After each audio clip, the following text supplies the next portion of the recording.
Here we are back with Zeke's Peak, all lit up and looking very nice. I went to the back and put in some new belts.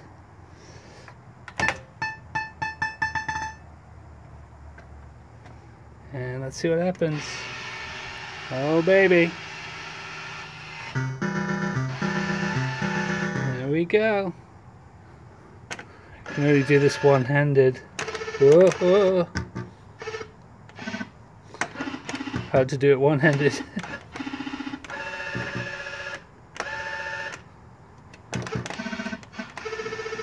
Yeah, baby.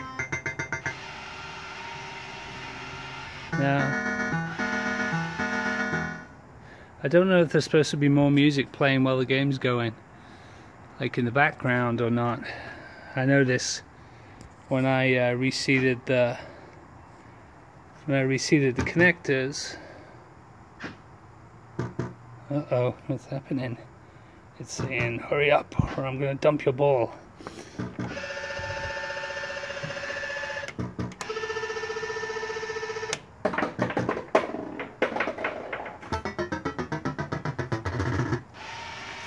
So I noticed when I reseated the connectors there was no sound at first. So I had to seat them again.